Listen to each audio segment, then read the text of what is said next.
Alrighty then, Successful Indie Author, 5-minute focus, episode 707, character profiles. Stanley's in the hallway because it's a little cooler out there than it is in here. Alright, character profiles.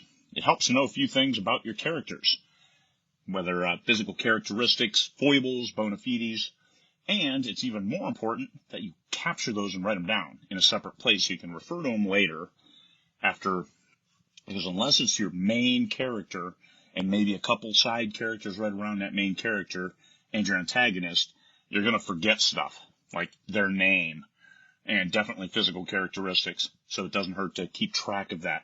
It doesn't really have to be in any kind of order. It just has to be somewhere you can find it later. I sometimes use Excel and other times I use Word. It doesn't matter as long as you capture those characteristics, because you're going to write. You might dive off into a different series. It might be 5 years, 6 years between that next volume, and all of a sudden it's like, hey, let me get that story done, and you don't remember anybody. So it helps to be able to go back in. So I even have my main characters listed in a character profile. Write them down and keep writing. Some people will use placeholders while they're writing in order to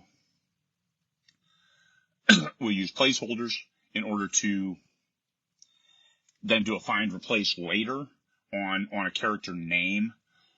That's cool. Whatever way you keep writing, because the most important thing is to keep writing. Says some people you'll write up to a certain point. Oh, I need a character name, and then you'll devolve into a puddle of goo while you're searching for the exact perfect name, and you lose your train of thought and your flow.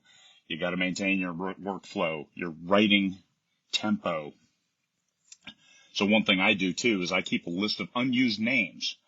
Now, when you first look at a name, what do you think? We all judge. Don't feel bad about it. Keep it to yourself, but we all judge. So when you see a name, what do you think?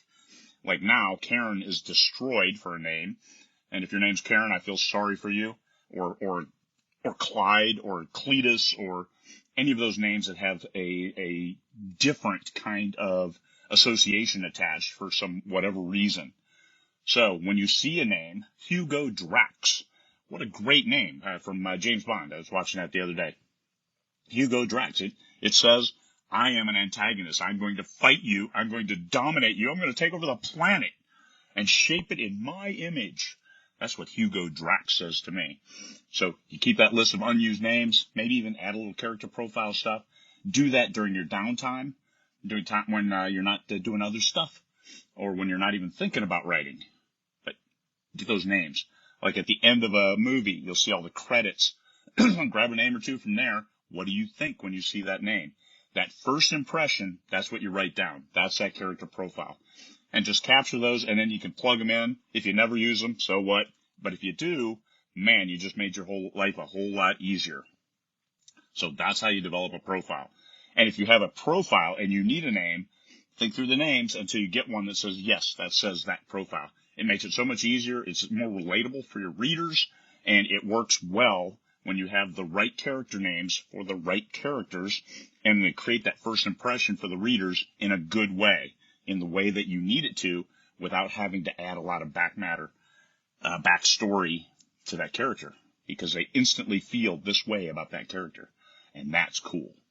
All right, character profiles, write them down, because you're going to forget. Peace, fellow humans.